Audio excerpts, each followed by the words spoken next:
Chers amis, bonjour. Nous sommes de retour sur la revue de presse internationale sur YouTube. Et j'ai le plaisir d'accueillir pour commenter l'actualité des 2 premières semaines d'octobre, Bernard Monod. Alors attention, Bernard Monod a explosé lors des élections européennes. Brice Hortefeux, qui effectivement a eu beaucoup de mal. Vous êtes arrivé en tête, hein, je crois, Monsieur Monod. Tout à fait. Oui. Le banc et l'arrière-ban du Front National de la région Centre, de la Creuse, de la Haute-Vienne et même de l'Allier aux côtés de Bernard Monod. Il conduit la liste du parti de Marine Le Pen sur cette euro-région Massif Central Centre. Alors Monsieur Monod, vous appelez, vous dimanche, à aller voter, mais vous appelez à aller voter pour, entre guillemets, dissoudre l'Europe. Vous pensez que c'est un discours fédérateur? Vous pensez que les gens peuvent aller voter pour vous en disant oui, effectivement, on va tout casser derrière? Le 25 mai, nous appelons tous les Français, et en particulier les électeurs de Marine Le Pen, à voter pour aller contre la destruction de la France telle que ça a été fait depuis 30 ans. Alors donc nous appelons pour faire une Europe des patries, une Europe des nations qui coopèrent entre elles, comme c'était le cas avant l'Union européenne, avant l'Union de Bruxelles, qui a détruit la France. Le bilan est catastrophique. Par la faute de votre austérité, de votre politique du PS et de l'UMP. L'UMPS a un bilan catastrophique depuis 30 ans. Mais qu'est-ce que vous proposez de faire? Comment peut-on dire que la France seule, l'Italie seule, l'Allemagne seule, même première puissance européenne, l'Espagne seule, pourront mieux négocier, pourront mieux nous protéger, pourront mieux assurer notre avenir économique? L'euro doit prendre fin. Il y a 47 économistes qui pensent la même chose. Il y a un prix Nobel encore récemment en 2010. Bah oui, on a beaucoup plus de compétents que chez vous, Bien monsieur. sûr. Quand on voit M. Cambadélis ou M. Moscovici. S'il vous plaît, monsieur Monod. Donc il y a un prix Nobel qui s'appelle M. Pizarro qui demande la dissolution de l'euro-monnaie unique. Il a tout à fait raison. C'est 20 millions de chômeurs en zone euro. Donc vous êtes l'un des élus, l'un des députés européens donc, qui a rejoint Bruxelles. Beaucoup de choses se disent sur vous en ce moment au FN. Vous êtes comme dire en anglais, le ministre des Finances de l'ombre. Hein, c'est ce qu'on dit pour les ministres des Finances secondaires, hein, quand il y a un gouvernement qui se prépare, etc. Donc vous avez toujours été le conseiller économique de Marine Le Pen. Et pourtant, on vous voit très peu. On voit surtout M. Philippot. Alors merci d'avoir accepté cette invitation. C'est moi, merci. Et véritablement, vous allez commenter cette revue de presse avec nous parce que nous avons des informations que, bien entendu, vous ne verrez jamais sur BFM, VC hein, et iTélé qui, bien entendu, ne parlent que d'affaires crapuleuses, etc., mais surtout ne vous donnent pas d'informations économiques sensibles, surtout en ce moment. Alors, la première information laquelle je vais vous demander de commenter, c'est celle de la Finlande et la France dégradées par Standard & Poor's. Alors, pourquoi je vous demande de la commenter brièvement avec nous? Simplement parce que c'est tombé dans la semaine je crois que c'était dans la semaine du 11 octobre, et que cette information n'a été rapportée nulle part. Quelques lignes dans la presse économique, mais c'est tout. Or, le fait que la France soit dégradée, c'est quand même pas rien, c'est pas la première fois. Nicolas Sarkozy avait obtenu la promesse des Américains comme quoi aucune agence de notation ne dégraderait la France. Et lorsque nous avons été dégradés, il a piqué une colère dont il a la spécialité. Et là, strictement aucun commentaire. Alors, indépendamment du fait que ça va nous coûter encore plus cher en intérêt, surtout pour les entreprises, hein, pas tant pour le pays, quels sont vos commentaires? Et c'est allié avec le fait que la France ait dépassé les 2000 milliards d'endettement uniquement pour l'État. Un chiffre à retenir aujourd'hui qui fait mal au compte de la France, 2000 milliards d'euros, c'est le montant de la dette publique au 2e trimestre. Chiffre, Karina Chabour, publié ce matin par l'INSEE, c'est du jamais vu. Absolument, c'est un palier qui vient d'être franchi, vous l'avez dit, plus de 2000 milliards d'euros. Ça représente un petit peu plus de 95% de la richesse nationale et on s'approche inexorablement des 100%. Une dette qui a tout simplement doublé en 10 ans et qui ne cesse de s'alourdir puisque par rapport à la fin du 1er trimestre, elle a augmenté de près de 29 milliards d'euros. Alors la raison, c'est l'absence de reprise, c'est aussi l'absence de hausse de prix qui creuse les déficits, la dette étant l'accumulation de ces déficits. Alors le gouvernement se défend en estimant qu'il a largement hérité de cette situation et s'en tient à sa politique, ce programme de 50 milliards d'euros d'économies à réaliser d'ici à 2017 et des mesures en faveur des entreprises pour tenter de relancer la machine. Alors si vous voulez, effectivement, la France est un poids important économique périphériques dans la zone euro, donc comme l'Allemagne. Et effectivement, aujourd'hui, communiquer sur une dégradation de la note de la France, ça fait mauvais genre, bien entendu, dans le décor général. Alors, ce qu'il faut d'abord retenir, c'est qu'on parle toujours de Standard & Poor's, Moody's, Fitch, mais ce sont quand même des agences de notation de nos créanciers. Or, on ne parle jamais des agences de notation des débiteurs, comme par exemple... Mais vous avez remarqué quand même que les Américains ont pris le monopole des agences de notation. C'est-à-dire qu'il n'y a aucun débiteur qui a une agence de notation. Ils ont créé tous les instruments. Parce que nous, on pourrait noter les Américains, parce que dans le genre 17 000 milliards, ou je ne sais plus combien de dettes, je veux dire, ils sont quand même 17 trilliards, ils sont quand même dans une situation infiniment plus grave que nous, techniquement. Absolument. Ouais, mais enfin, eux, ils ont une banque centrale qui s'appelle la Fed, qui les aide fortement à survivre, et puis ils ont un deuxième privilège, c'est le dollar, avec le privilège exorbitant. D'accord, mais leur endettement, vous dégradez les États-Unis ? Ah bah ils l'ont déjà fait. Egan Jones avait dégradé les États-Unis et elle a été punie pour ça. Standard & Poor's avait dégradé, je crois, oui, c'est Standard ou Fitch, je ne sais plus. En août 2010. Voilà, ils avaient dégradé les États-Unis, ils ont été punis pour ça par la Fed. Hein, il y a eu beaucoup de problèmes. Alors, pardonnez-moi, je vous ai interrompu, mais c'est important. Alors, votre solution, parce que c'est important, en tant que conseiller de Marine Le Pen, comment sortir de la France avec 2 000 milliards de dettes ? Écoutez, nous, on a modélisé ça déjà depuis des années, puisqu'on avait d'abord anticipé dès 2005 l'effet de la crise. On avait vu que d'ici entre 2005 et 2010, il y aurait une espèce de Big Bang mondial, notamment sur le système bancaire privé mondial. On ne s'est pas trompé, puisque quelques mois avant que Lehman Brothers, le 15 septembre 2008, disparaisse, et bien 3 mois avant, on avait déjà annoncé une crise bancaire d'ampleur mondiale. Donc c'est effectivement ce qui s'est passé. Alors depuis, on a beaucoup travaillé sur les mécanismes de sortie, bien entendu pas avec leur solution ultralibérale qui nous sont imposées par l'Union européenne, et on a modélisé donc dans un espèce de plan de désendettement de la France, mais bien entendu, on a besoin de la monnaie. Ce n'est pas un caprice de vouloir passer à la monnaie nationale, nous ce qu'on appelle le nouveau franc français. C'est simplement parce qu'on a besoin de la politique monétaire, de la politique de change, pour pouvoir agir sur la monnaie et donc d'évaluer de l'ordre de 15, 20, 25%. Ce sera à déterminer le moment venu. Mais ça éviterait toutes les souffrances et les plans d'austérité totalement inefficaces d'ailleurs, qui nous sont imposés par l'Union européenne. On va le voir dans la revue de presse. Et avec tous les exemples, j'imagine, que vous devez citer là. Donc c'est un retour exactement avec le même système que le général de Gaulle avait à sa disposition, c'est-à-dire le circuit du trésor. C'est ça. Pour ça, il y a un livre qui l'explique très bien, hein, c'est la loi de l'enquête sur la loi du 3 loi du 3 janvier 1973, voilà. dont il y a un livre très intéressant rédigé par Pierre-Yves Rougeron. Et vous allez utiliser la planche à billets. Vous me direz, c'est la seule solution. Pour combattre la planche à billets, il faut la combattre avec les mêmes armes. On va employer le terme de mix policy, c'est-à-dire utiliser à la fois le budget, mais aussi la monnaie, pour effectivement, au niveau de la politique monétaire et de la politique de change, de dévaluer, pour réinjecter de la compétitivité, ce que font d'ailleurs une grande puissance économique mondiale, comme les États-Unis, comme l'Angleterre, comme le Japon, comme la Chine. Ils utilisent leur monnaie pour dévaluer, faire une dévaluation compétitive, pour rendre leur économie beaucoup plus offensive au niveau mondial et pouvoir exporter, bien entendu, par rapport à tout le reste des autres pays. Vous avez régulièrement affaire à M. Draghi, patron de la Banque Centrale Européenne, en tant que député. Que je dérange d'ailleurs. C'est ce qu'on me dit.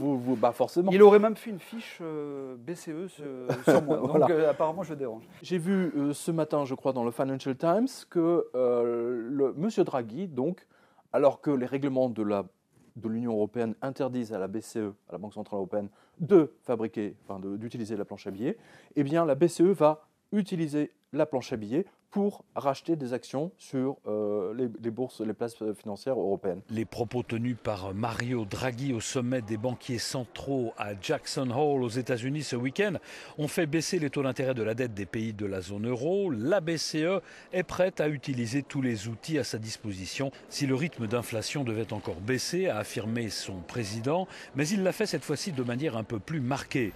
Et sur les marchés financiers, lundi, nombreux sont ceux qui estiment que la BCE pourrait se tourner vers une politique d'assouplissement monétaire, comme la Réserve fédérale américaine en a mené une, en rachetant des actifs financiers à une grande échelle.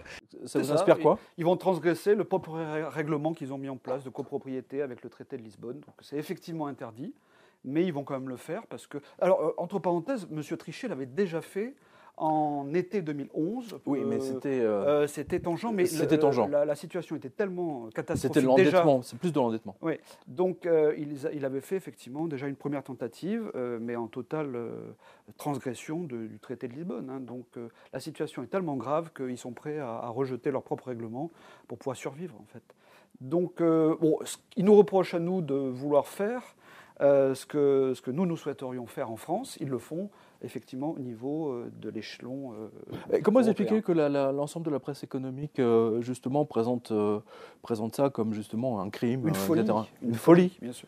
Le soleil s'éteindrait, les rivières remonteraient à leur source, ce serait la fin de la France, etc. Au contraire, c'est la renaissance de la France, parce que d'abord, moi j'estime, et nous dans notre doctrine économique du Front National, on estime qu'un pays doit avoir sa monnaie. Parce que c'est une loi monétaire naturelle et qu'à partir de là, si vous voulez, en ayant sa monnaie, on peut jouer sur le niveau de la monnaie par rapport à la parité des autres devises dans le monde. C'est ce qui permet d'être compétitif et comme je vous le disais un instant, toutes les grandes puissances économiques mondiales le pratiquent, les États-Unis, le Japon, la Chine, etc. Pourquoi on se priverait justement de cet instrument qui est majeur d'ailleurs ? C'est d'ailleurs le premier élément que nous a retiré de notre économie, c'est notre monnaie. Là, sur quotidien.com, il y a un papier très très intéressant que notre lecteur favori, M. Harfeuil, nous a soumis. Et c'est intéressant parce qu'il nous donne le hit parade de l'endettement, mais toute dette comprise. C'est-à-dire, tout à l'heure, on parlait des 2000 milliards d'endettement de la France. C'est exclusivement la dette publique. C'est que la dette publique. On n'a pas la dette des ménages et la dette des entreprises. Or, c'est une liste qui a été établie par l'International Center for Monetary Banking, l'ICMB, donc vous avez le lien, vous pouvez télécharger le PDF. Et donc, ils ont additionné toutes les dettes. Alors, vous pouvez nous donner les trois premiers ? Alors, nous avons médaille d'or avec l'Irlande, dette publique, dette des ménages, dette des entreprises, 442% du PIB, ce qui fait x4 la dette officielle annoncée.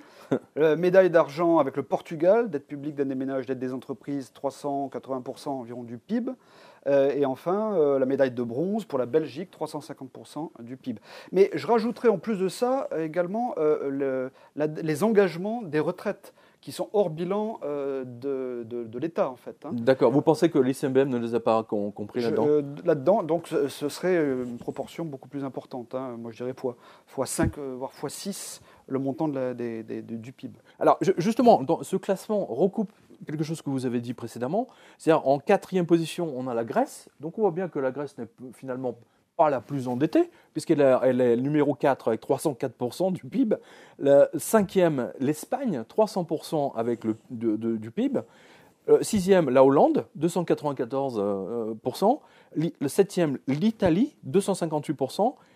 La France, 8e, 254%. Vous avez ensuite les États-Unis juste derrière la France, à 250%. La Finlande, 242%. Est en 10e position. Alors c'est intéressant, on vient de voir justement cette dépêche, Reuters, AFP, etc. La France et la Finlande ont été dégradées, mais regardez bien, la France est devant les États-Unis, la Finlande juste derrière, et les États-Unis n'ont pas été dégradés.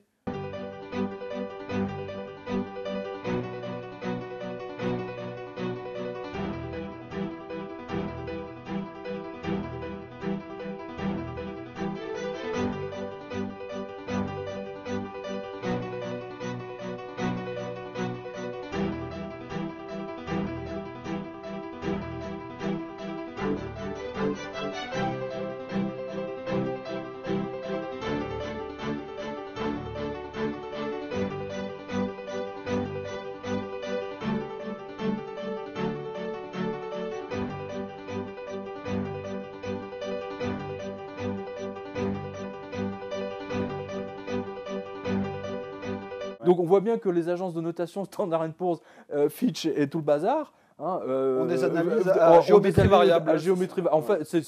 En fait, ils travaillent pour la CIA, je crois, ou je sais pas, pour la NSA. Enfin, dans le genre désinformation, c'est très très fort. C'est vraiment très fort. C'est de la sélection d'informations. Mais s'ils ont dégradé la Finlande qui est à 242%, pourquoi n'ont-ils pas dégradé les États-Unis qui sont à 250%? Voilà, donc une preuve de plus comme quoi toutes ces agences de notation sont à la solde de la Fed.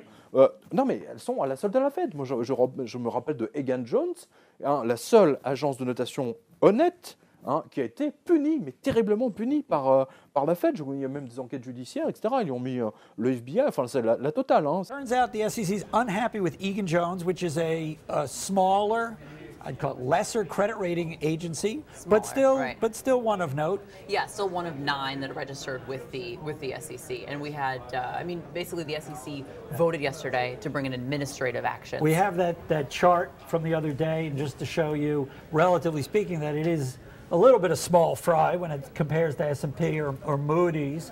It was pointed out by one of our viewers that the ratio of number of analysts to number of ratings was more or less the same at Egan Jones, but I don't think that's why he's in trouble right now. Il y a autre chose qui m'inspire, c'est au niveau de la Grèce, c'est que malgré des plans d'austérité terribles, supportés par l'ensemble de la population. Rendez-vous compte qu'il y a 10% de la population grecque, donc environ 10 millions d'habitants, qui a quitté le territoire depuis environ 2 ans.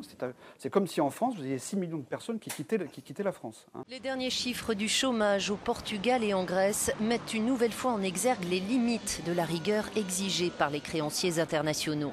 Si elle a permis à Lisbonne de regagner la confiance des investisseurs sur les marchés obligataires, l'austérité se traduit par une récession endémique et des destructions d'emplois. Ainsi, au premier trimestre, le chômage a atteint le taux record de 17,7% au Portugal. Les plus touchés sont les 15-24 ans, 42% d'entre eux sont au chômage, contre 36% au premier trimestre 2012. Le gouvernement s'attend à ce que le taux de chômage dépasse les 18% cette année et l'an prochain, alors que 30 000 postes vont être supprimés dans la fonction publique. C'est 1/5 des effectifs. Les mesures ciblées censées relancer les embauches des jeunes, comme la baisse du salaire minimum pour les moins de 25 ans, ont été vaines. Résultat, une émigration massive à destination de l'Allemagne.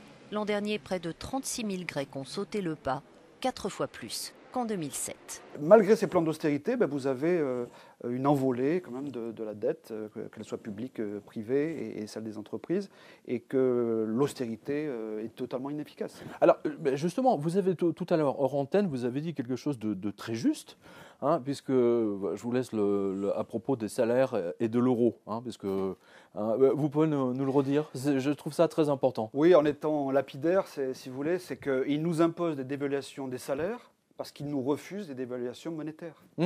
Donc c'est pour ça que nous subissons cette politique d'austérité drastique et totalement inefficace, comme je viens de le dire. Justement, parce qu'en 6 ans de revue de presse internationale, ce que j'ai pu voir, c'est que la première chose ils ont commencé par la Grèce. Donc quand je dis « ils », c'est bien entendu la Troïka, Union européenne, FMI, et bien entendu les Allemands, et puis un peu de Washington, c'est que les salaires des Grecs, notamment des militaires et des policiers, ont été baissés de 30%. Les retraites, je me rappelle notamment d'un pilote de chasse grec à la retraite, lui, il a perdu 60%. Je ne sais pas si vous imaginez. Et on a vu ça appliqué au Portugal, l'Espagne, etc., tout le pays. Et on voit la chose arriver en Belgique, puisque maintenant il y a des questions de modifier les retraites, etc. Ça va arriver à la France. Donc effectivement, ce que vous dites, c'est vraiment, plutôt que de toucher à l'euro, en fait, ils dévaluent les salaires. En Grèce, le consul allemand de Salonique a été violemment pris à partie par des employés des collectivités locales en colère contre les mesures d'austérité imposées par l'Union européenne et le FMI. Les manifestants ont jeté de l'eau et du café sur le diplomate qui n'a pas été blessé. Ces incidents ont eu lieu en marge de la visite d'un émissaire de Berlin venu aider à la restructuration des municipalités. La veille, ce dernier avait mis le feu aux poudres en déclarant maladroitement que 3 employés municipaux grecs effectuaient le même travail qu'un seul Allemand. Le sentiment anti-allemand en Grèce n'a cessé de grimper depuis le début de la crise, Angela Merkel étant régulièrement accusée de vouloir imposer un diktat au pays. La semaine dernière, alors que le Parlement votait les mesures d'austérité, des manifestants ont arboré des drapeaux nazis et se sont déguisés en soldats de la Waffen-SS. Il y a quand même quelque chose d'extrêmement dangereux là. Si vous voulez, on est dans une espèce de religion avec l'euro, et moi je le constate maintenant depuis que je suis au Parlement européen, c'est une religion. On constate qu'en fait que l'euro est tabou, on ne peut pas parler de ce sujet-là. Toutes les variables d'ajustement sur la compétitivité, ça joue sur le coût du travail, et sur le chômage, et sur les salaires. Donc voilà, leur variable d'ajustement, c'est ça. Puisque je suis là-dessus, sur le sujet du chômage, je voudrais quand même dire que, de mon point de vue technique, pour avoir étudié ça depuis près de 20 ans, j'affirme aujourd'hui que le chômage est voulu par l'ensemble de la classe politique depuis des décennies, notamment en France. Il y a un concept monétariste qui s'appelle le NERU, Non-Acting Inflation Ratio of Unemployment, le NERU, c'est le taux de chômage minimum qui stabilise l'inflation. Alors là, vous touchez je dirais, au nerf de la guerre. On constate que quand l'inflation est faible, comme aujourd'hui, elle n'a jamais été aussi basse. On est en dessous, ça dépend. Oui, oui, enfin, je parle de l'inflation officielle, à la consommation, on va dire. Et quand vous le rapprochez du niveau de chômage, vous apercevez que les courbes se sont croisées en l'espace de 25 ans. On avait à peu près 12 à 13% de niveau d'inflation. Nous sommes proches de zéro à l'heure actuelle. C'est bien ça leur drame. Et parallèlement, vous avez eu une envolée du chômage qui a été considérable. Et aujourd'hui, on est à peu près, je parle que de la France, réellement, on est à environ 6 millions de chômeurs.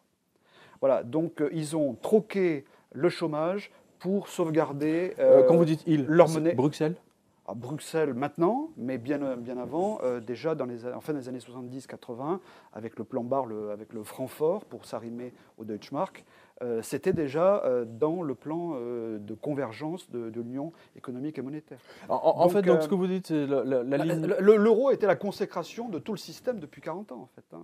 D'accord. C'est pour ça qu'ils y sont accrochés maintenant qu'ils l'ont.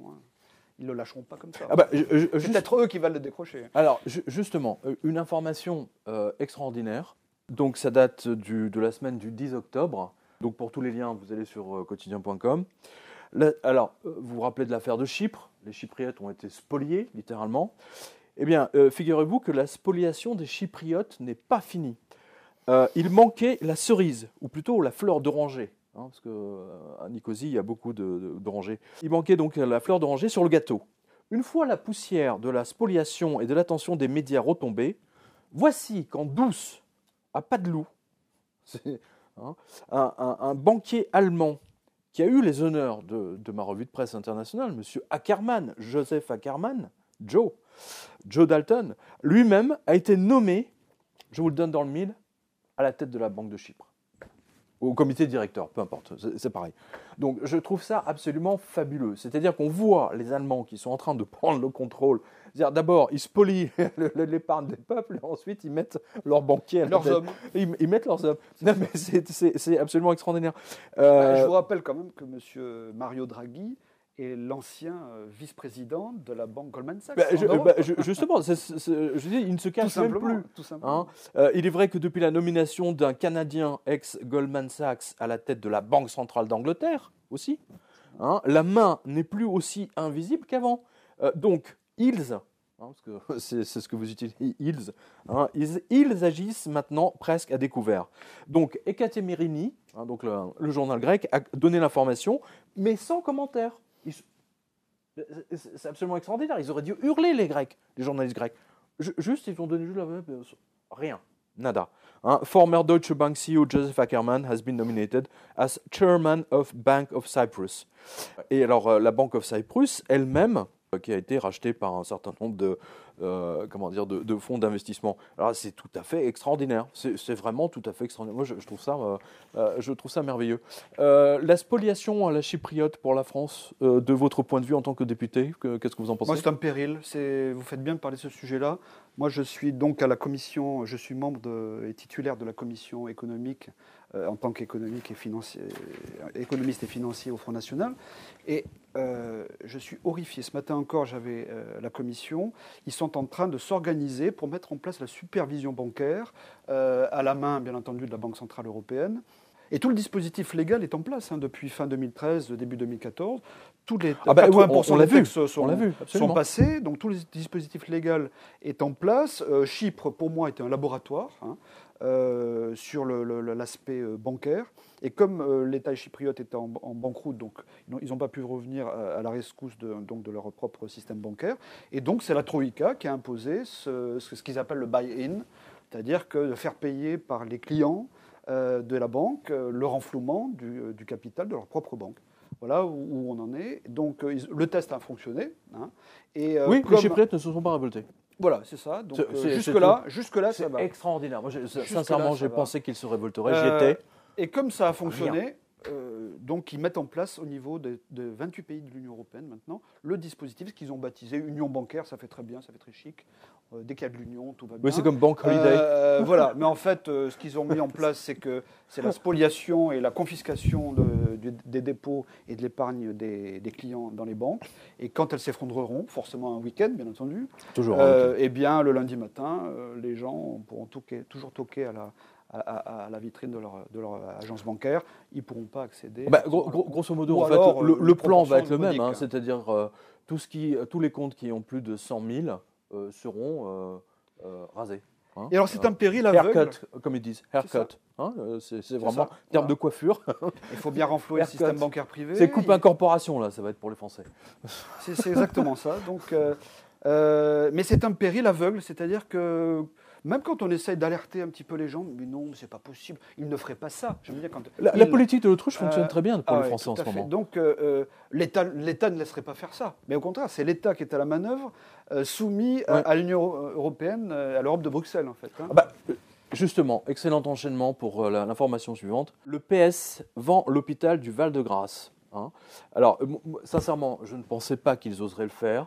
Le Val-de-Grâce, là où tous les présidents de la République, tous les autres dictateurs, etc., ont été soignés. Un hôpital en plus historique de l'armée, hein, va être fermé pour être au final alors vendu ou transformé en je sais pas quoi, un truc, soi-disant obsolète. Ça va être vendu. Hein, voilà. Alors, vous avez été très très nombreux, hein, les lecteurs de la revue de presse, à réagir à ce que vous considérez comme une trahison, littéralement. Et l'un de nos lecteurs nous dit « Ils sont devenus fous. Lavran, Charcot, Ambroise Paré, le Baron Percy et tous les autres illustres médecins et chirurgiens militaires doivent se retourner dans leur tombe. À quand les invalides transformés en boîte de nuit ?» C'est une très bonne question. Alors, c'était dans Le Monde, mais un peu partout. Hein. Alors, de son côté, la Poste vend aussi ses bijoux de famille pour en faire un hôtel. Alors, vous vous souvenez que la Poste qui était ouverte 24 heures sur 24 rue du Louvre, la fameuse, là où les gens, vous savez, pour payer leurs impôts à la dernière seconde, eh bien, ça va être transformé en un hôtel. Donc, c'est un lecteur corse qui nous l'apprend. Voilà. Donc là aussi, ça va être un hôtel de luxe, j'imagine, un peu comme ce qu'on a vu du côté de la Tour Eiffel, où tous les grands bâtiments de l'État sont devenus des hôtels de luxe. 5 étoiles, je précise. Hein. Donc, on nous dit la France est un musée, donc il faut bien le dire. Voilà. Alors, M. Marsal, notre lecteur, a vu également que la ville de Bordeaux, hein, donc M. Juppé, a vendu lui aussi 5 immeubles aux enchères. C'est quand même extraordinaire. Je croyais que les finances de Bordeaux étaient bien gérées. Et là, on voit qu'ils vendent 5 immeubles. Pourquoi pas. Alors, la prochaine étape, je pense, la vente du Louvre et du château de Versailles. Voilà. Et l'un de nos lecteurs, M. Corsaire, a vu que l'État a aussi vendu en catimini 2% du capital d'Orange. Voilà. Donc, en ce moment, tout est vendu.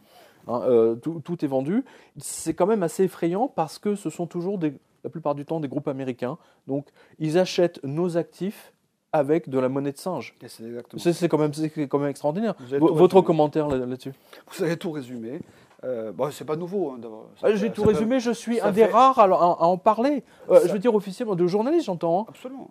Ouais. N'oubliez pas. C'est pas nouveau, hein. C'est un phénomène qui existe depuis déjà 40 ans. 40 voire 50 ans. Comme je vous disais, le dollar, c'est un privilège exorbitant qui nous a été imposé en 1945. Le coup fumant avec les Américains, c'est quand il y a eu la fin de la convertibilité du dollar en or le 15 août 1971.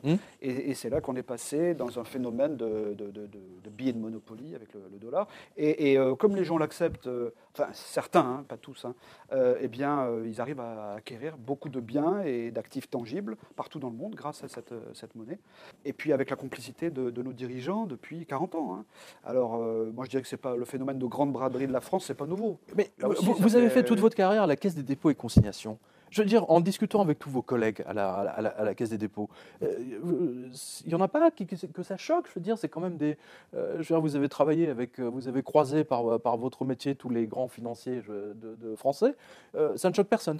Certains, mais vous parliez tout à l'heure de la politique de l'autruche, c'est un peu ça. C'est-à-dire que dans le privé, ils vous disent oui, effectivement, c'est plus possible, ou alors c'est grave ce qui se passe, etc. Mais après, on est quand même soumis au besoin d'avoir un revenu et qu'effectivement, c'est donc encore il faut ce système-là qui les finance. D'accord, donc voilà, pour être payé, il faut se la fermer. Quelque part, c'est quand même une grande majorité des gens qui agissent comme ça aujourd'hui. Cher lecteur, vous devez être courageux cette revue de presse. C'est important, c'est une des rares qui vous donne des informations économiques. Pour dire la vérité, c'est complètement dingue. Alors, tiens, dans la série des spoliations entreprises par l'EPS, mais il n'y a pas que l'EPS, l'UMP aussi, voici que le gouvernement veut supprimer, c'est un truc total délire, veut supprimer la moitié du capital d'essai des Français. Ce dispositif permet aux familles des ayants droit décédés de toucher un versement ponctuel de la part de l'assurance maladie pour faire face notamment aux frais d'obsèques. Grâce à cette réforme, l'exécutif espère réaliser 160 millions d'euros d'économies. Là, je suis scotché. D'autant que les Américains, toujours avec la planche à billets, ont acheté quasiment l'intégralité des pompes funèbres françaises.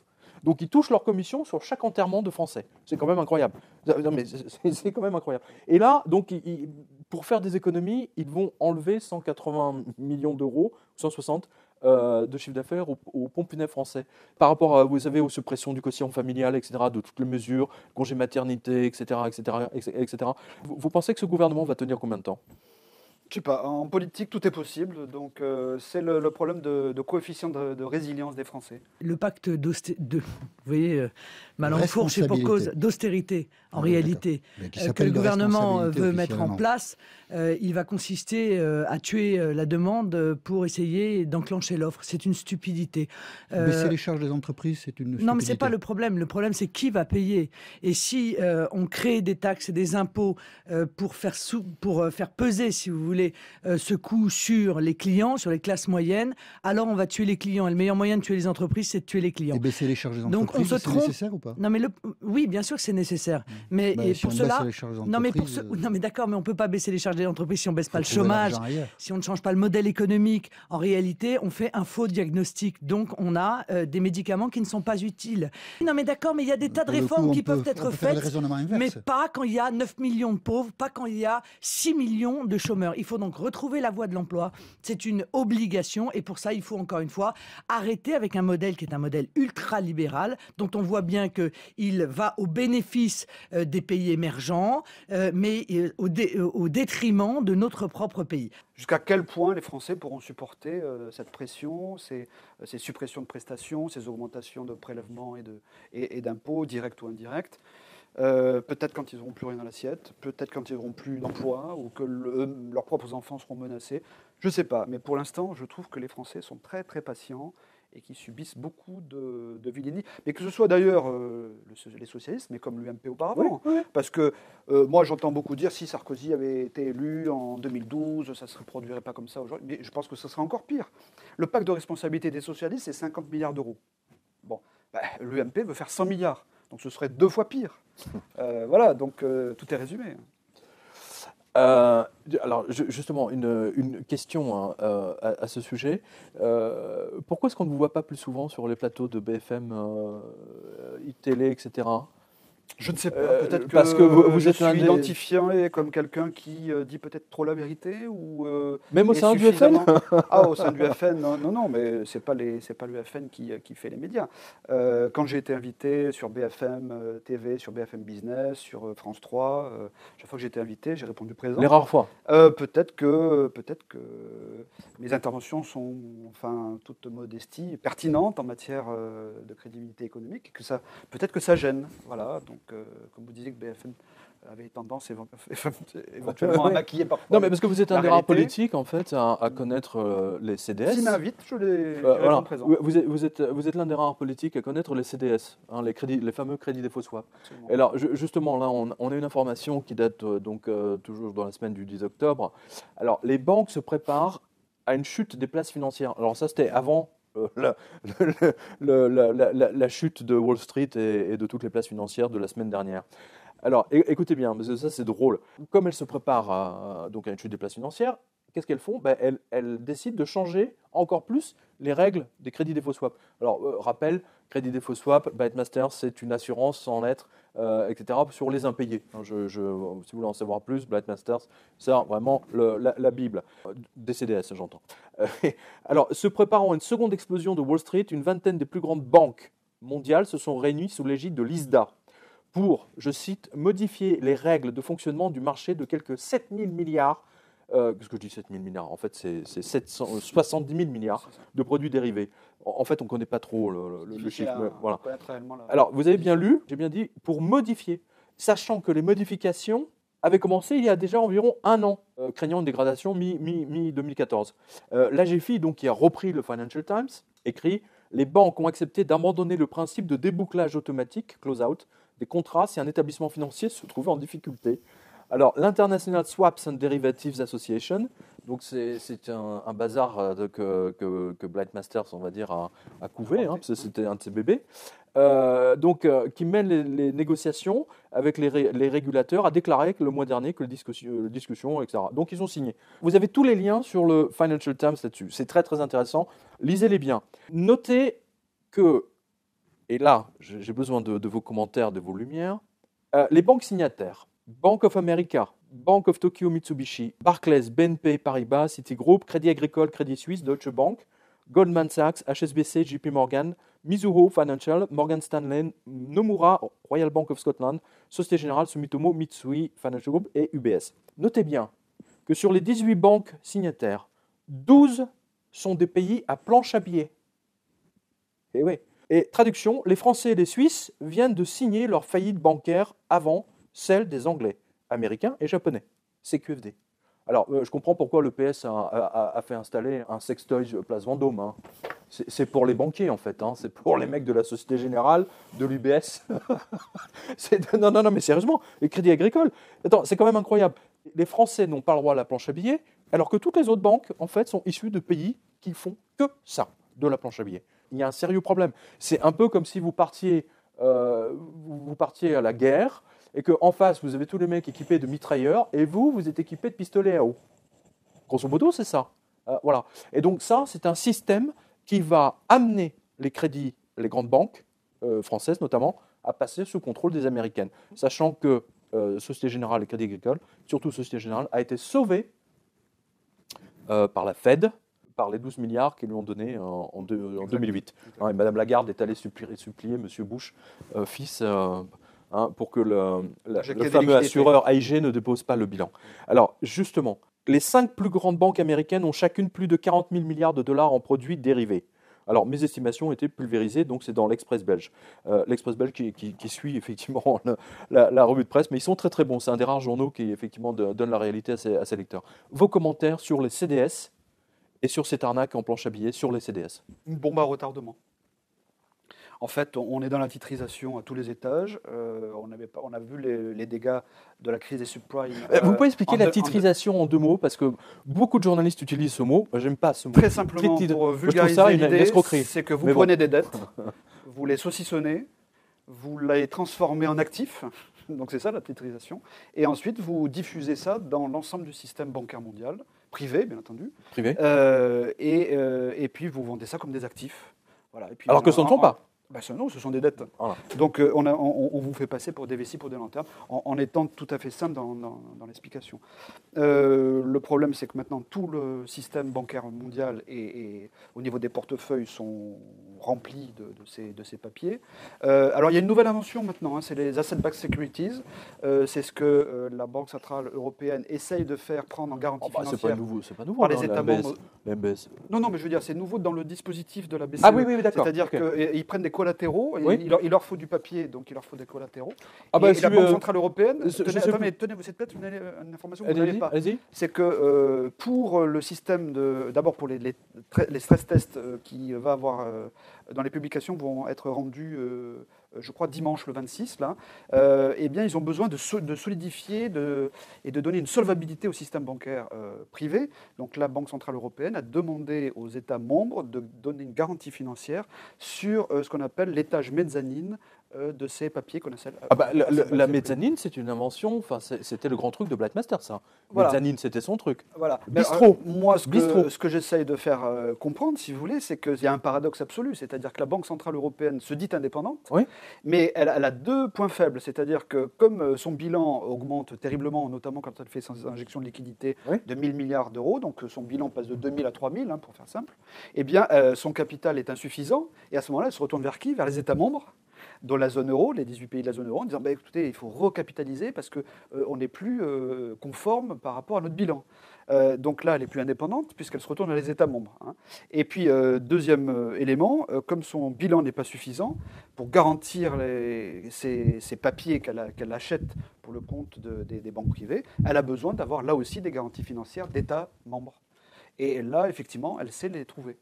Mais quand il s'agit de faire une dépréciation de l'euro, non, la Banque Centrale Européenne est indépendante. Donc il y a un paradoxe total, et je ne comprends pas pourquoi les États membres se soumettent à ce diktat de Draghi, de la Banque Centrale Européenne. Vous avez une idée ? Je pense qu'ils sont contraints d'une manière ou d'une autre. C'est un mystère. Les Américains les tiennent tous par des affaires de chantage, comme ils ont l'habitude de le faire, c'est quoi ? Possible. Tout est possible à ce stade-là, mais ce n'est pas dans mon domaine de connaissance à ce niveau-là. D'accord. Moi, j'analyse les choses de manière très objective. On a vu, puisque vous parliez de ce qu'on appelle mezzanine précédemment, je me souviens qu'il y a déjà 3 ans, la Banque Centrale Européenne avait demandé Crédit Agricole, Société Générale, etc.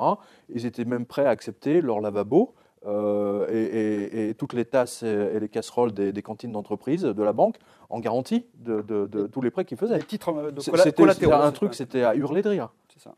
Il leur faut une justification légale pour pouvoir émettre de la monnaie. Le système est totalement en faillite, il ne fait que durer, c'est ça ? C'est ça, il est en sursis. Pour moi, ça a vraiment clashé en mai 2010 à peu près. Le 8 ou 9 mai 2010, d'où l'invention du FESF, vous savez, le Fonds européen de stabilité financière, puis 2 ans après, le mécanisme européen de stabilité financière, qui viennent, bien entendu, alimenter. Et tout ça, c'est pour sauver l'euro-monnaie. C'était des fausses planches à billets.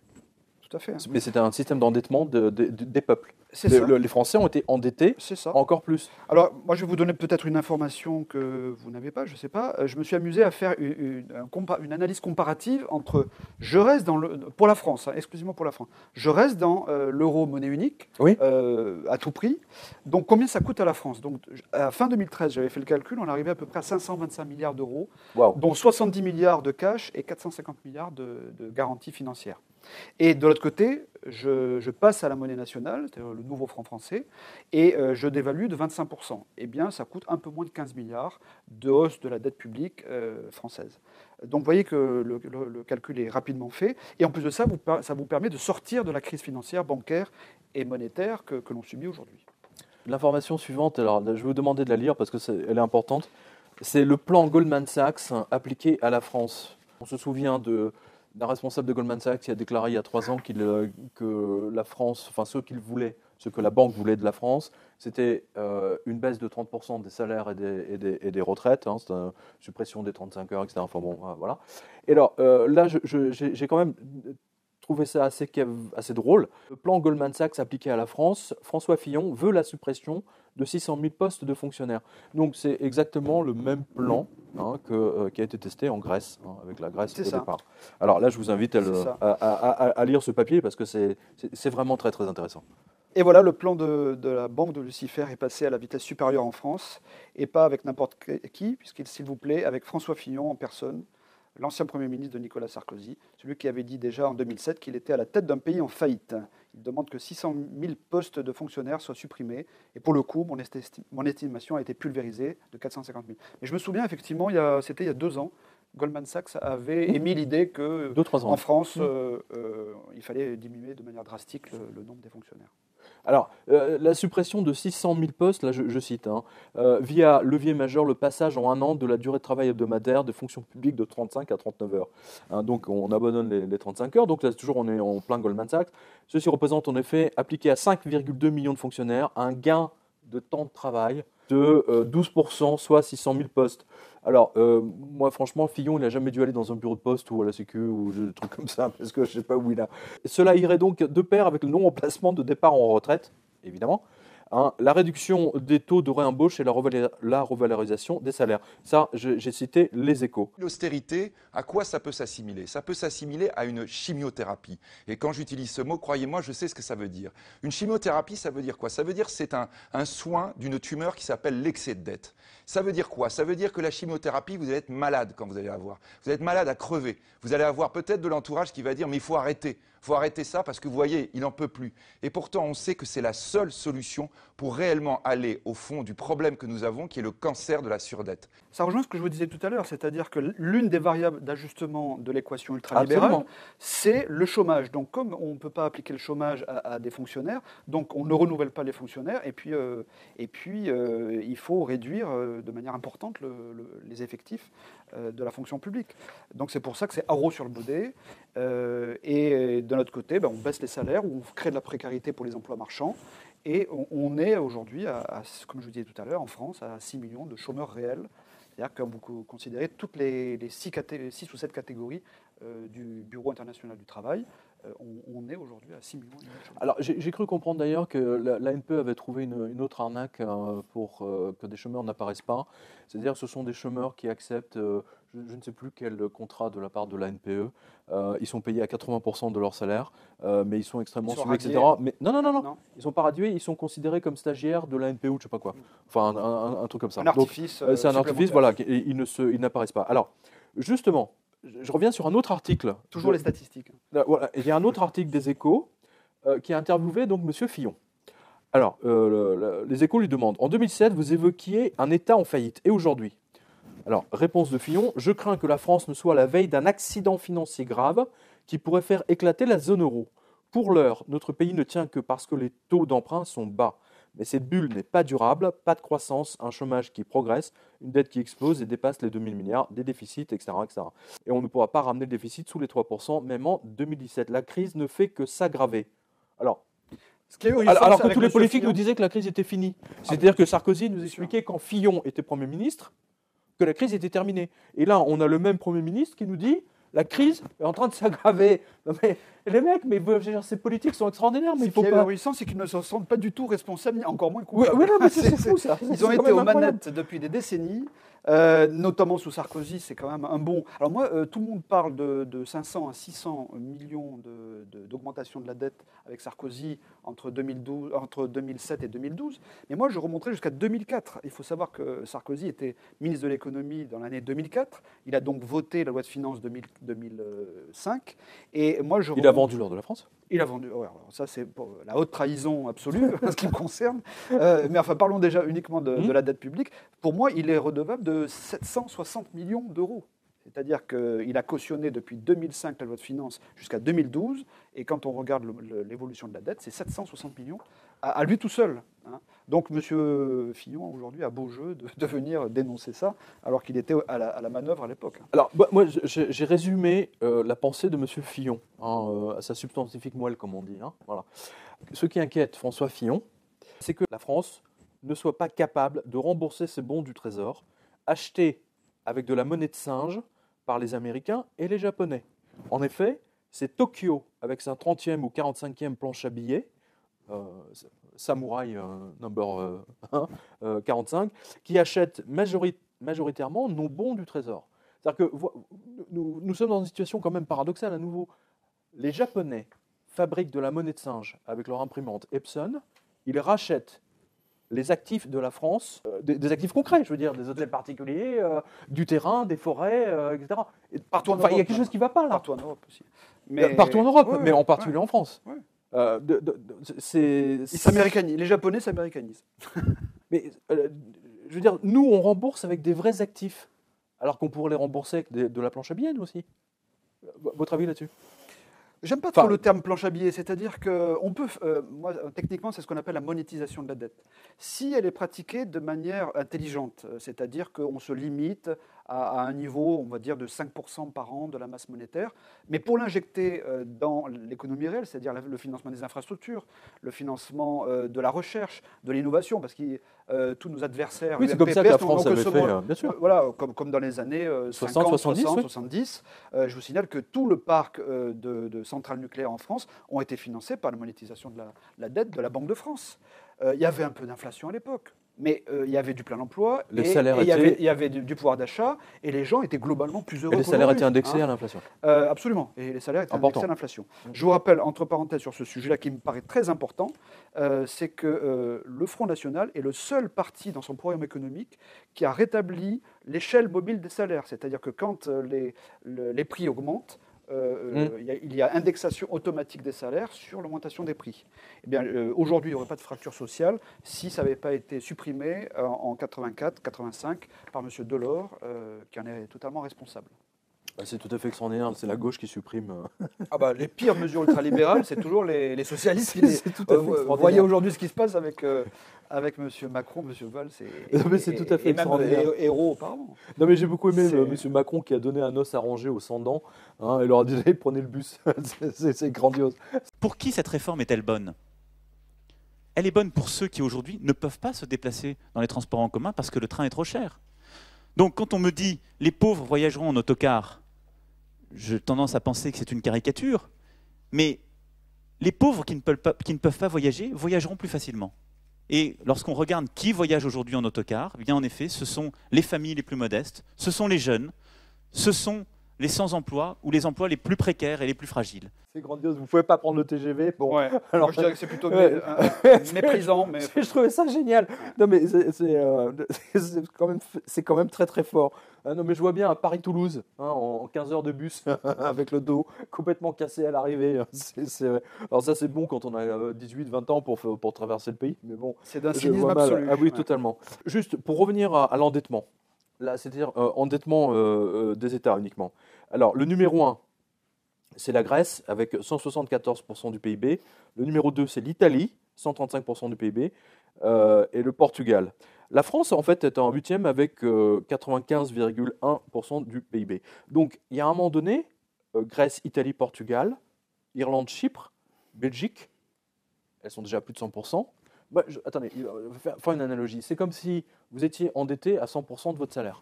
Vous êtes d'accord avec cette définition ? Voilà. Donc, vous êtes endetté à 100% de votre salaire, on va vous prendre votre maison, votre lit, machin, etc.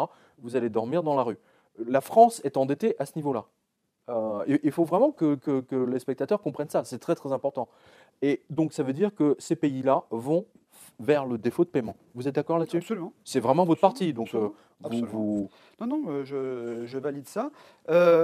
Ils en sont à une supercherie supplémentaire. Peut-être que vous n'êtes pas informé par ça. Dites-nous. Mais ils peuvent jouer sur le niveau du montant des dépenses, parce que leur grand truc, c'est de diminuer la dépense publique. Bon, ce qu'ils n'ont pas compris, c'est que 57% de la dépense publique finance la croissance économique de l'enrichissement annuel de la France, donc le fameux PIB. Mais ils en sont arrivés à falsifier encore plus les choses, c'est-à-dire qu'ils sont en train d'intégrer dans le dispositif de calcul du PIB, maintenant, ce qu'ils appellent de manière pudique l'économie informelle. Oui, non, mais c'est quoi l'économie informelle ? On en a parlé longtemps. C'est ce qu'on appelle en réalité les crimes de la mafia ou de la pègre. Non, c'est les drogues et les putes, dites-le clairement. La prostitution, le trafic de drogue et la contrebande. Mais c'est incroyable. On en est arrivé à des choses ahurissantes où des technocrates de Bruxelles inventent des dispositifs pour essayer de gonfler la masse du PIB. Mais bien sûr qu'ils l'ont fait. Je crois que c'est l'Espagne. Eurostat a envoyé une circulaire à l'INSEE et qui a été obligé de l'appliquer depuis le 15 mai 2014, donc ça fait un peu moins de 6 mois. Et donc, probablement à partir de 2015, on verra artificiellement se gonfler les PIB et ils vont vous dire, vous voyez, c'est la reprise économique. Oui, mais sauf qu'elle est totalement gonflée artificiellement et qu'on marche sur la tête. Et c'est surtout des pratiques mafieuses. Quand on recourt à l'économie de la prostitution, de la drogue et de la contrebande, on marche sur la tête. Monsieur Monod, non mais je crois que le seul économiste en France a vraiment dénoncé le processus. Parce qu'il y a c'est toute une idéologie derrière qui s'est mise en place. Moi, j'ai balancé ça à la figure de M. Katainen. M. Katainen, c'est l'ancien Premier ministre de Finlande et ministre de l'économie de Finlande. Je lui ai sorti ça au mois de juillet. Ah ben non, je n'ai pas entendu parler. C'était dans le Financial Times il y a un an déjà. Je lui ai posé la question s'il trouvait ça s'il trouvait ça éthique. Il m'a dit non, effectivement, c'est pas très éthique. Mais j'ai pas trop entendu parler de ça, non, effectivement. Donc ils sont dans le déni le plus total. Non mais je vois bien les trafiquants de drogue de la Courneuve de la cité des 4000, etc. Non, mais je le vois bien en train de. Tu sais, après, une fois qu'ils ont vendu leur deal, leur drogue, tu sais, de remplir des documents CERFA avec tous les champs pour que le Bercy puisse enlever tout le tube de cocaïne, de shit, de machin, de trucs qu'ils ont vendus. Mais c'est formidable. Non, mais c'est génial. Ils sont plus habiles que ça parce qu'ils passent par les statistiques. Alors, ils font des sondages comme ça ponctuels et puis ils font une estimation. Mais c'est faux. L'INSEE va incorporer ces activités-là. Mais comme vous savez qu'il y a 3 manières de mentir. C'est ce que disait Mark Twain. Il y a le petit mensonge, il y a le gros mensonge et il y a les statistiques. Oui, d'accord. Non, je ne connaissais pas cette phrase de Mark Twain. La Grèce et l'Irlande, franchement, on ne peut pas dire que ce soit des pays qui soient très gros consommateurs de prostitution ni de drogue. Hein. Ce sont non, mais pour avoir vu l'Irlande et la Grèce, on ne peut pas dire c'est pas la Hollande. Hein. Voilà, c'est ça que je veux dire. Non, mais donc ils auront une progression de leur PIB beaucoup moins élevée que leurs partenaires. Mais c'est incroyable. Remarquez, à ce niveau-là, la Hollande, elle va cartonner. Hein, vu la prostitution et la drogue en Hollande, les mecs, ils sont sortis de l'endettement du jour au lendemain. C'est peut-être en partie pour ça qu'ils ont légalisé le... Bien sûr. Ils vont amener la légalisation de la vente de Marie-Jeanne. Le Portugal vient de le faire. Progressivement, oui. Un lecteur me l'a pris, je le remercie. Le Portugal a validé, homologué, légalisé, la vente de la marijuana il y a 15 jours, 3 semaines, à peu près. Vous n'avez pas entendu. Voilà. Ceci explique cela. Tout se tient. Parlons de spiritualité, parce que c'est important. Hein. C'est même essentiel. C'est même essentiel, parce qu'on parlait de Hollande, de prostitution et de drogue. Là, j'ai un enchaînement remarquable. Remarquez, c'est notre lecteur, Monsieur Welch, qui nous dit ça. Alors, dans la catégorie des mots significatifs et symboliques, il nous dit ça, pourquoi parce que c'est une information que vous ne connaissez peut-être pas, c'est que le gouverneur de la Banque centrale de Chypre, avant qu'il y ait la spoliation des Chypriotes, il s'appelait Monsieur Panikos. Monsieur Panikos Démétrious, quelque chose. Enfin, Panikos, ça ne s'invente pas, un truc comme ça. Votre prénom, je m'appelle Panique. Hein, voilà. À bord. Panique à bord, voilà. Et c'est exactement ce qui s'est passé à Chypre. Alors, donc, il nous dit, dans la catégorie mots significatifs et symboliques, je me souviens d'une lecture sur l'origine du nom de la Hollande. Alors, il dit, c'est un livre sur la mythologie. Pour les anciens Scandinaves, c'est-à-dire les Vikings du moins en partie, la Hollande est le pays de Hel, déesse des enfers, qui côtoie Odin, Loki, bref tout le panthéon nordique. Hel ou Helheim est le nom de cet enfer froid et brumeux, de ce séjour des morts. Le mot anglais Hell vient justement de là. Et l'allemand Hölle, avec un umlaut sur le haut, veut dire également enfer. Et il vient de là.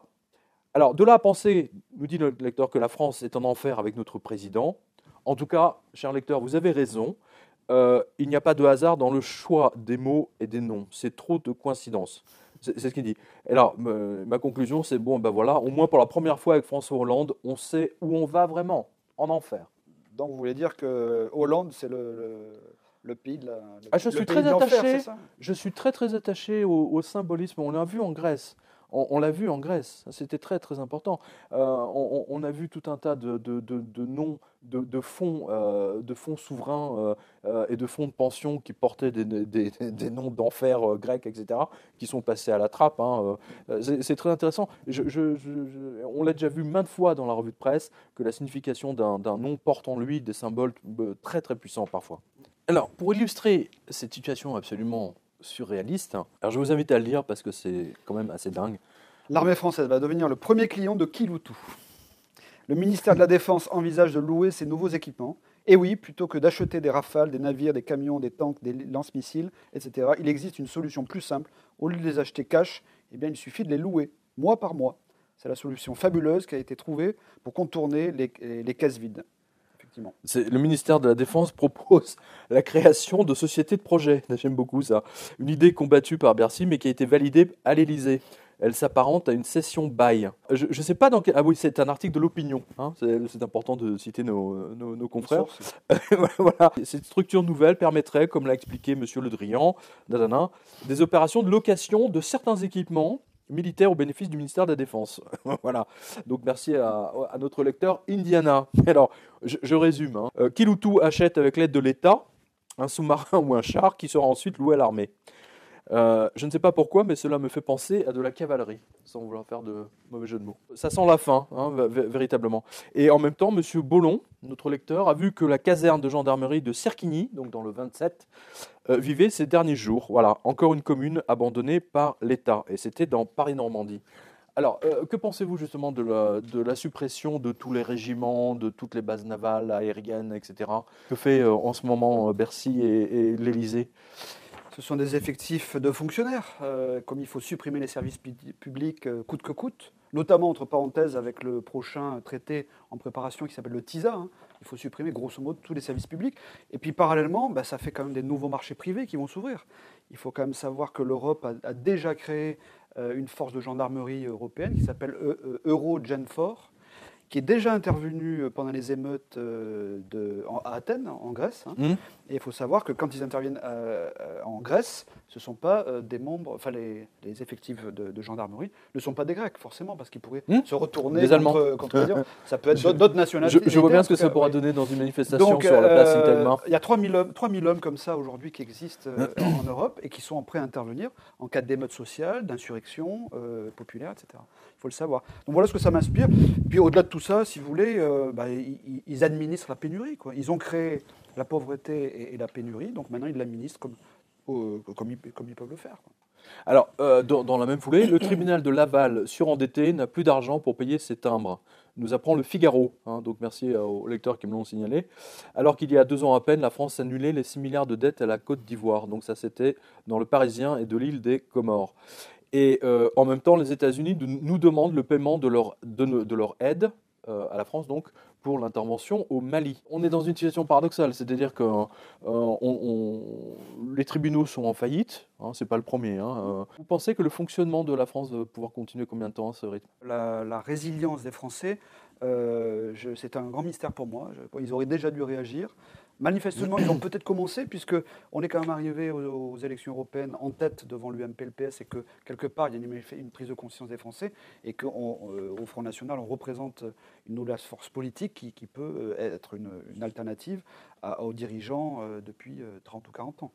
On est dans la déshérence de l'État, dans la déliquescence des services publics et je pense que quand ça touchera à la fois leur emploi, leur salaire et probablement leur assiette, peut-être que là, les Français, ou alors leur banque, leur banque.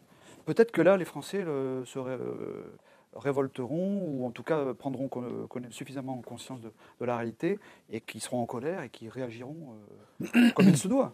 Mais il faut chasser les dirigeants qui nous ont spoliés, trahis et ruinés.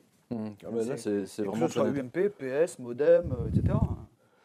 Alors, justement, l'un de nos lecteurs, Eric, que je remercie ici, nous a livré une très bonne explication des 2000 milliards de dettes. Je vous lis parce que c'est très imagé. Je viens de visionner un document montrant que la dette totale de la France correspondait à 2 stades de France remplis de palettes de billets de 100 euros. Donc, mais je crois voir mieux. 2000 milliards d'euros en partant de 40 000 euros pour 1 kilo d'or.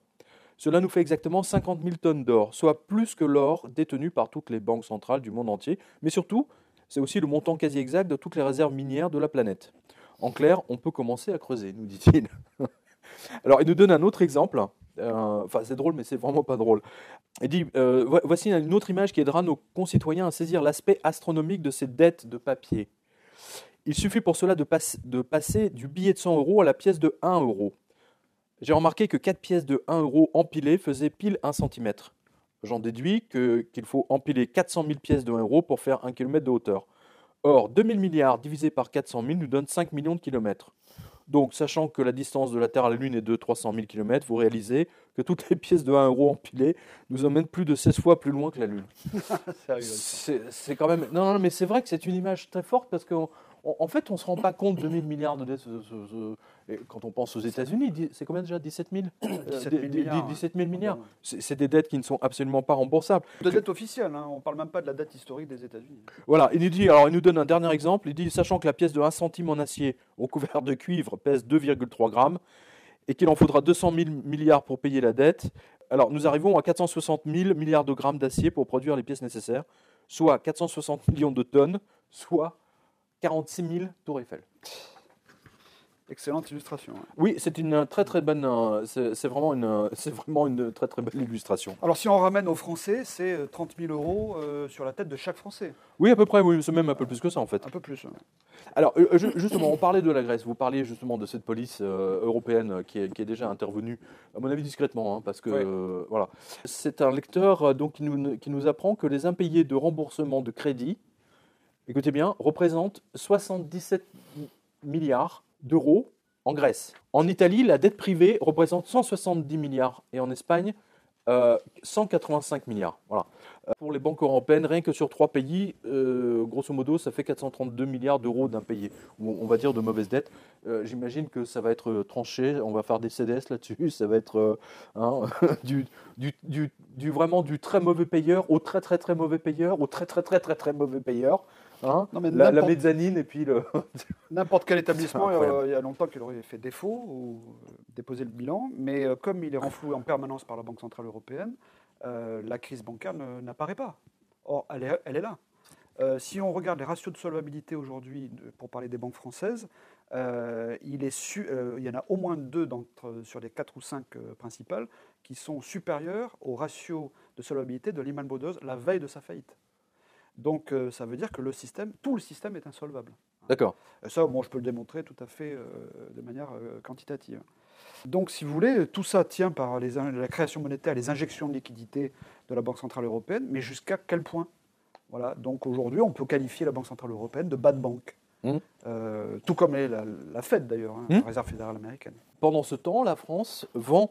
Alors là, par exemple, à vendre 15 rue Laborde, caserne de la Pépinière, 7508 Paris, le centre Marine Pépinière, un ensemble immobilier de caractère, je précise l'annonce, dans le quartier central des affaires de Paris. L'État vend un ensemble immobilier à usage principal de bureaux et accessoirement de casernement d'une surface de 16 334 mètres carrés.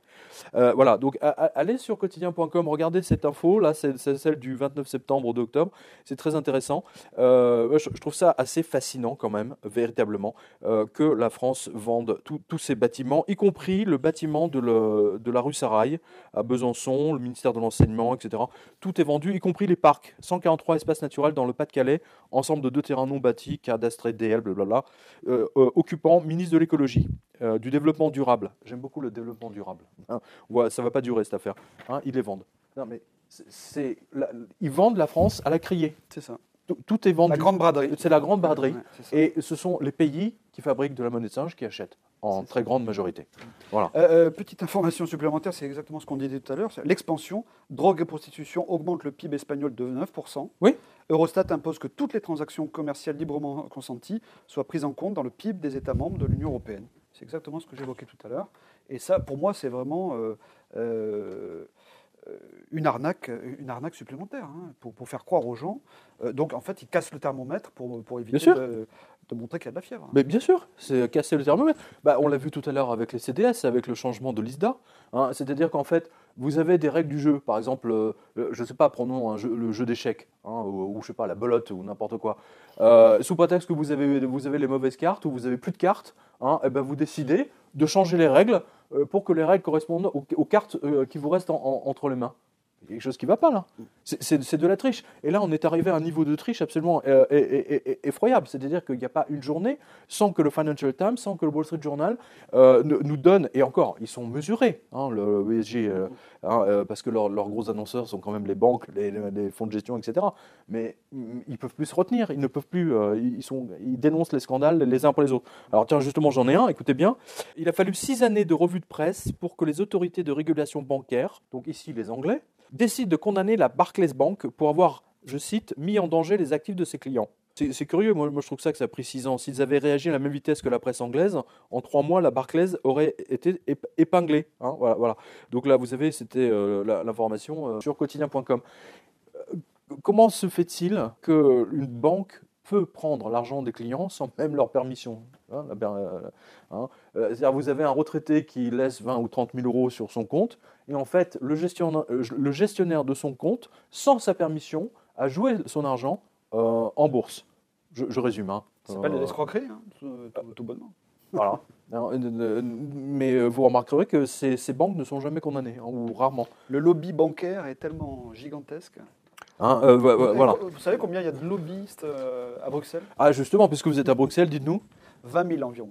20 000. Je pensais qu'il y avait 15 à 16 000. En réalité, ils sont environ 20 000. Je crois qu'à Washington, c'est à peu près c'est même je sais pas. Je crois qu'il y a 10 lobbyistes pour un sénateur. Mais ça fait partie des surprises que j'ai découvertes au mois de juillet dernier. Comment obtenir des lois favorables au monde du business? Bruxelles est le siège de la plupart des institutions européennes. Les élus y prennent d'importantes décisions pour le bien-être de la population qui seront transcrites dans les lois des pays membres. Il est donc capital pour les grosses sociétés d'être dans la place. Il faut influencer les eurocrates pour que les lois leur soient favorables.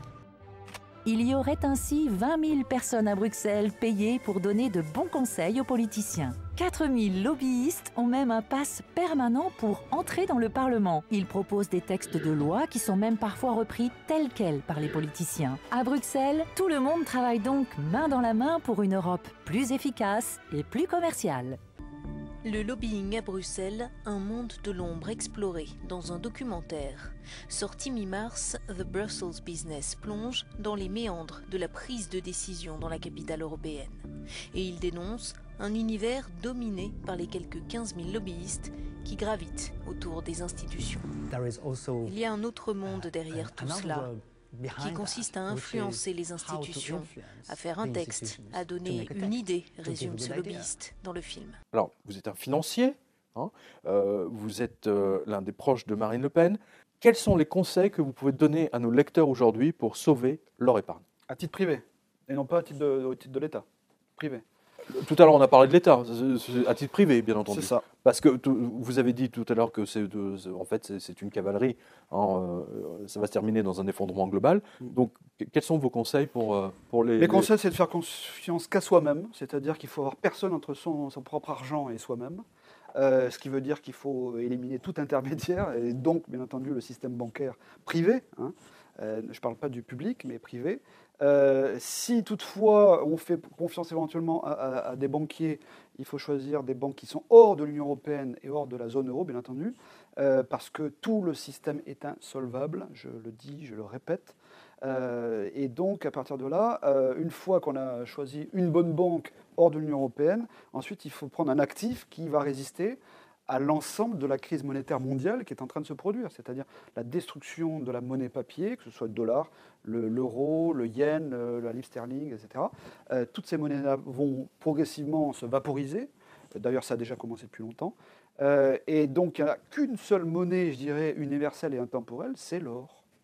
Et l'or physique, bien entendu, surtout pas choisir de l'or papier comme l'ensemble du système bancaire tente de fourguer, on va dire, ou de diffuser avec les ETF, là, les instruments d'investissement. Alors, ce qui intéresse, c'est qu'il y a 90 lingots d'or en papier pour un seul lingot vrai ça, bien sûr, en or qu'ils ont dans le coffre. Donc, c'est une escroquerie, quoi. Et quand vous demandez d'être payé en lingots, bien entendu, vous n'avez aucune livraison. Bon. Donc, ce qui veut dire que tout ça est une supercherie gigantesque et encore un autre moyen de détourner bien sûr. Et de faire baisser ensuite en vendant le papier, l'or papier. C'est ce qui s'est passé avec la chute des cours de 1900 $ l'once à 1200 $ l'once depuis les 2 dernières années. C'est cette manipulation gigantesque des cours parce que en fait, l'or aujourd'hui, l'étalon or, l'actif en tant que tel, représente en fait le baromètre de la santé de l'économie mondiale. Si l'or s'envole, ça montrera que tout le système bancaire et le système monétaire n'est qu'un château de cartes. Alain Greenspan disait bien, l'or c'est le canari dans la mine. C'est un peu, oui, exactement. C'est très bonne image. Ouais. Voilà, donc voilà les modestes conseils et puis de faire confiance qu'à soi-même, quoi. En fait, donc sortez tout de votre banque. Voilà, le système est en sursis. Donc il est encore temps d'agir et de prendre ses dispositions personnelles. Eh bien, Bernard Monod, merci à vous d'avoir participé à cette revue de presse. C'est moi, merci de votre invitation. C'était extrêmement instructif et je donne rendez-vous donc à tous nos spectateurs sur la revue de presse donc sur Internet, donc quotidien.com. Vous allez retrouver beaucoup plus d'informations, bien entendu. Vous allez prendre les dernières que nous n'avons pas abordées. Et je vous donne également rendez-vous surtout pour lire tous les livres économiques qui sont très importants. Je pense notamment à l'enquête sur la loi du 3 janvier, livre remarquable à plusieurs égards qui montre bien l'escroquerie qui a été montée par les Américains pour voler l'épargne des Français. Voilà. Cette loi étant la clé de voûte du C'est programme économique du Front National, le patriotisme économique. Tout est basé là-dessus et c'est ce qui permettra d'éviter le chaos économique et social en France en appliquant le patriotisme. Non, mais surtout parce que ce livre explique bien quels étaient les mécanismes que De Gaulle utilisait avec son conseiller Jacques Rueff. Donc pendant toute cette période, les 30 Glorieuses, c'est ça. Et du jour au lendemain où ils ont instauré la loi du 3 janvier, les 30 Glorieuses se sont arrêtées brutalement. Ils ont privatisé l'argent public. Ils ont privatisé l'argent public pour payer les banquiers étrangers. Voilà. Une espèce d'hémorragie de richesse depuis 40 ans. Et depuis 40 ans, la planche à billets nous rachète. Qui se concrétise avec les 2000 milliards d'euros de dette aujourd'hui. Voilà, donc, cher lecteur, la lecture la loi du 3 janvier chez votre libraire, vous pouvez le commander. Merci à vous, à bientôt.